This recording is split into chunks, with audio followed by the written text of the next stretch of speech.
What is up? It's your boy Johnny SHREVE, IFBB Pro Metallic it is. Today, guys, we're coaching up Anthony Mantello in his latest video. He didn't believe in me. He's training chest today, guys, so I'm gonna see what we can optimize in his training and show you guys some tips and cues that can optimize your training. You'll be that much better and more knowledgeable. Let's get into it. Okay, guys, so we're starting off with incline dumbbell press. Let's just go over his approach, make a little adjustments, and then get into a demo. I'm gonna take you guys through what I do for chest. And as I mentioned in the last video, in this training block for a big time in my near future, I'll be focusing on strength. He's in the strength phase, and it still matters what your rep looks like, range of motion, the entire thing. Because he's training for strength, and I know sometimes when people think, well, strength, that means that their tempo speeds up, it's a lot quicker, there's a little more ballistic, and it's true to an extent, but there's still that part of the exercise or the rep that still needs to be controlled heavily. So let's go over this right now.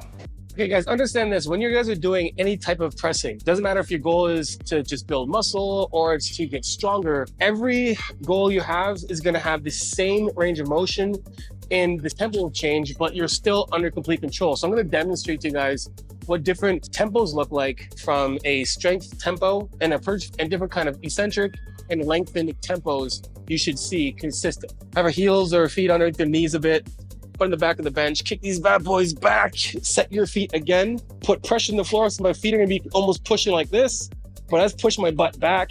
Let's keep my chest up, and I'm gonna stack my joints, fists, wrists, and elbows are gonna be under the weight. So from here, say we're doing hypertrophy and we don't wanna do a long negative and then a long lengthening contraction at the bottom. This is what your reps look like, all right? This is a 3-second negative and a 2-second pause at the bottom, and then a 1-second positive. 1001, 1002, 1003, 1, 2, push. 6-second hypertrophy rep. Let's go a little bit faster down and hold the negative at the bottom. 1001, stretch, 2, 3, up, down, 1, 2, 3, up. Now our strength rep will look very similar to the last one, but we're not gonna hold at the bottom. We wanna make sure we hit the bottom, but we don't wanna bounce in the bottom. What do you mean by bounce in the bottom? It's that like recoil. It's like that recoil of like dropping the weight the last like 2 inches and then going up. And Anthony does it pretty much the entire time, but he doesn't get the full range of motion. So what we get from Anthony is it coming here, then it catching from here, and then doing this. Your rep should look like this, full speed strength rep here.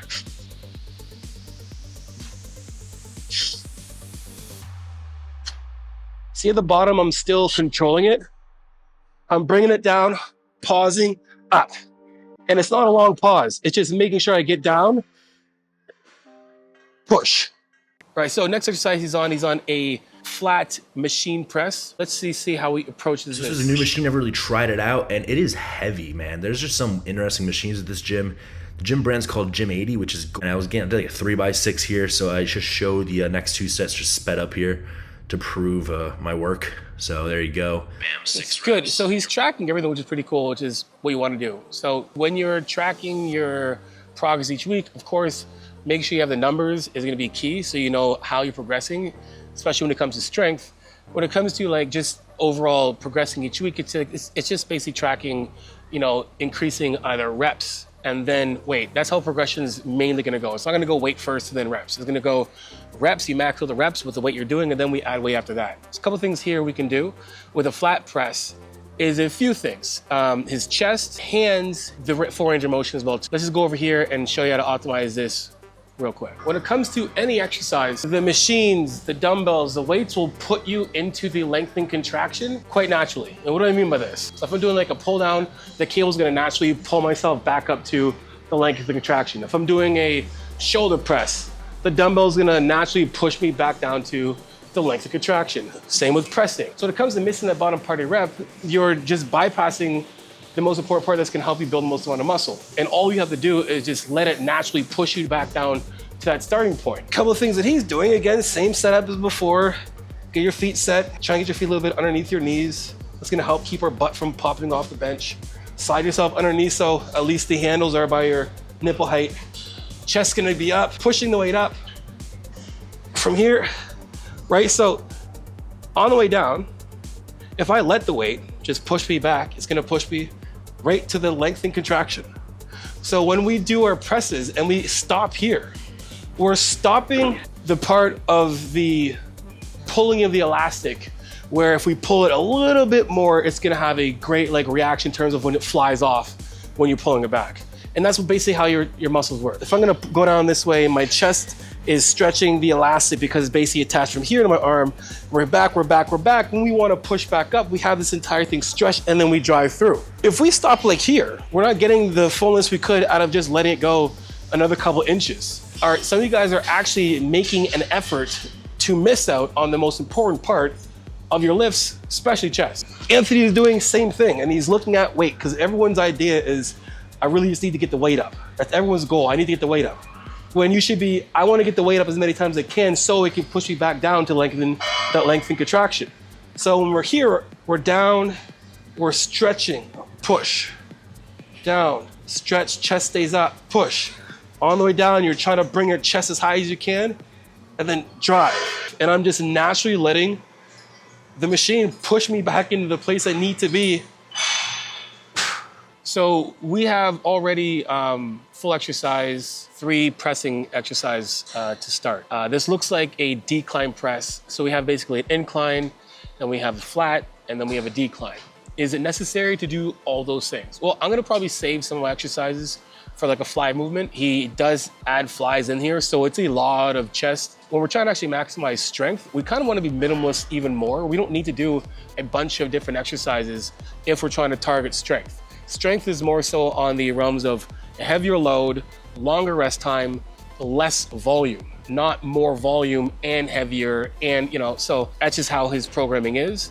But a couple of things we can do here for sure is on vertical pressing machines. And I find with vertical pressing machines is the easiest one to really tap into that analogy of push yourself in to the ground or backwards. Mainly just focused on going heavy. I did the full stack here, just pushed as much as I could. I think I got like 6 and then it's like a bitch here, but my palm started hurting. It was just like, I hope he's actually watching this, because if you are, let's link up, do a session, hug with the chest. Because again, guys, this is a brand new IFBB pro who's aspiring to be a successful pro. Nobody wants to become an IFBB pro and not win anything or just go broke. Anthony is in a place where he can actually win, which means growing his muscle the proper way. Let's go over this vertical press and show you guys how you can optimize your decline/vertical pressing as well too. All right, so we got the vertical decline press, and this is a mistake that people make on vertical pressing regardless. And it's the shoulders riding up like this. He's here, and he's trying to do his best, and then when it gets harder, we get this popping up, and then we get the shoulders in the ears. And we don't want that, because if you look at my chest right now, if you come back this way, my shoulders are up. Look how much of a stretch my chest is getting, not much. If I do this, look how much of a stretch my chest is getting, right? Shoulders down, shoulders up. So what we want to do is using the vertical machines for leverage. So however you can put your feet, whether it's on the ground like this, you're pushing your feet here, you're pushing your butt in the back of the bench. So get your hands on your handles, and then again, you're pushing your butt in the back of the bench. I'm pushing back, and then me pushing back allows me to get my chest even up higher, and then here. So the leverage I'm creating is from the ground to my butt, to my shoulder blades in the back of the bench, my head back, and then keeping my chest up while my shoulders are down so I can still press through without having my shoulders initially do this. And this is a fight or flight response. Doing this, keeping things like close and bunched up is fight or flight. This is flight, this is fight. So opening it back, chest stays up, pushing in the ground still, butt's pushing the back of the bench, and using that leverage to push forward to keep my shoulders down. All right, so after we've done incline dumbbell press, machine flat press, vertical machine decline press, and now lying dumbbell flies, it's 4 exercises. And he's doing around 3 sets each. It's a lot of volume. He's young, he's enhanced, so he'll definitely recover quicker. But again, when it comes down to it, you want to be in the gym not as long as you think. So this is another movement. It's like a press fly variation. So as you can see, my hands are a little bit like pronated. Pronated, is that supinated? Sorry. And what I'm doing here, I'm kind of going out wide like a fly, but like scooping my chest, and I'm really hitting that lower pec line. Okay, so unfortunately, he doesn't have an angle where you can actually see what he's actually doing. So I'm gonna demonstrate that for you guys, but also how we can make this exercise even better for him, even better. And he's doing a very common thing that really bugs me when it comes to pressing. So let's go. All right, so we'll do it his way, just to beat that guy. All right, so we're open up. This is a good exercise because we're coming down, we're going wide, and we're scooping the chest, and we're coming up here, right? We're scooping. And this is good because we still get a massive stretch of the bottom, right? And then we get all the way up. All right, that's all we're doing, right? Now, I'm doing this. I can feel the balance going on one side and the other, and it's this side more than anything else. So I need to be here. Now I feel equal on both sides and more leverage. And this is what we want to do for this exercise, right? Exercise, just put your feet on the ground. Okay, guys, so when I look at this exercise, when he's doing the resistance band flies, and these are the ones with handles on them, so they're not that, this one's not that hard. I would almost, I mean, he said he couldn't do the other machine, but I would almost rather not even do this and continue just to do more of the dumbbell flies, which are better. Because this is not going to do much for you, but just have your arms moving around. So next exercise, guys. All right, we have some dumbbell bicep curls, supinated. We're going to go through all of his bicep exercises. He does 3 in a row. We have dumbbell curls, alternating dumbbell curls, supinated. And then he goes into single arm preacher dumbbell curls. And then he finishes off with Bayesian curls. So I'm going to put those all in a row. So I'm going to do those all in a row. He's doing some very common things that, again, when it comes to like biceps and calves, are very, very genetic heavy, depending on how much you can actually grow them. Okay, so we have dumbbell curls, alternating, supinated. Then we have 1 arm preacher curl, dumbbell. Then finishing off with the Bayesian curls. The first 2 exercises, he's making the same mistake, and most people make the same mistake. You hear the cue that you want to keep pushing your pinky to the ceiling, and that's going to make it, there's a little bit of validity behind that, right?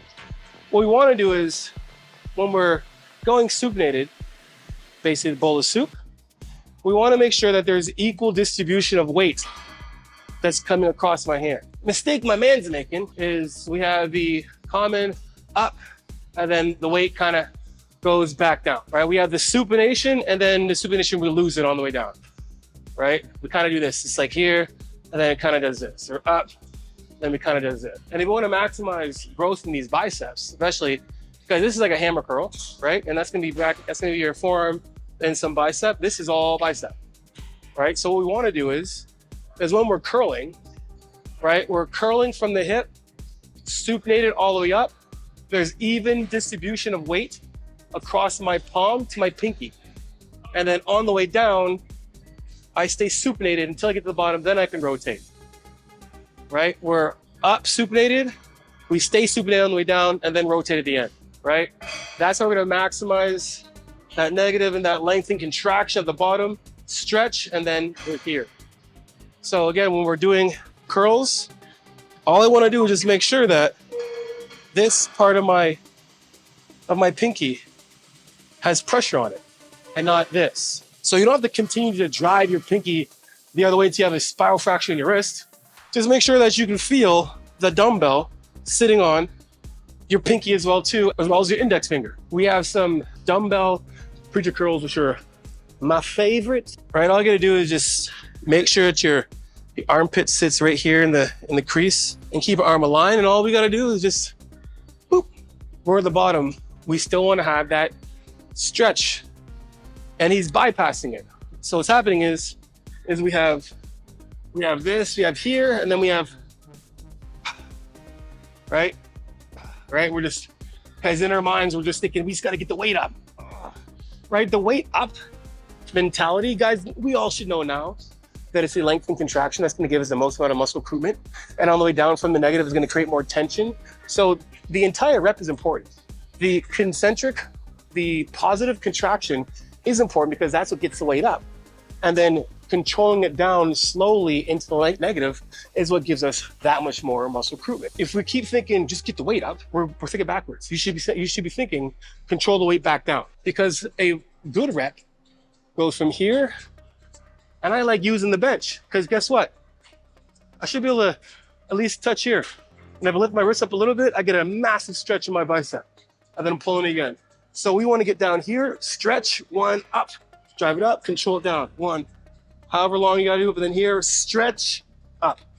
controlling it down all the way. Let it stretch right out. I'm almost pushing myself back to stretch it even more, and then up.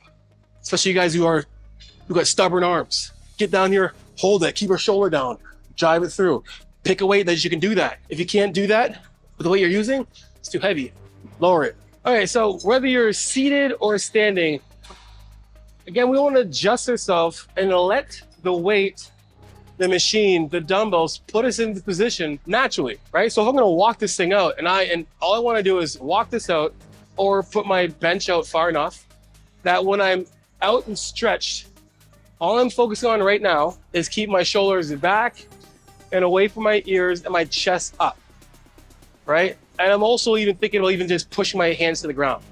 While I do that, I'm going to walk forward and let it pull me back, right? Now I got this good pull naturally. Now all I have to do is, again, just check it, just do another check. Shoulders back from ears, chest up. And all I'm doing from here, again, make sure there's equal tension from my pinky to my pointer finger. Chest stays up from here, and then now we're just bending at the elbow. That's it. And then controlling it back, keeping your chest up, and stretching. All that needs to move is your biceps. Everything else stays locked in. You're here, and we're pull, stretch. Same thing if I was seated, right? I just want to make sure I can maintain this. And that's the secret to this being an optimal exercise, because if you're like this, you've lost tension. Let it pull you into position. And that's it. All right, guys, that is it for today's video. If you enjoyed it, let me know in the comment section below. And also let me know who else you want me to coach up in the comment section below. And until next time, guys, you know how it is. Iron sharpens iron. Progressive overload your life. In the meantime, keep doing this.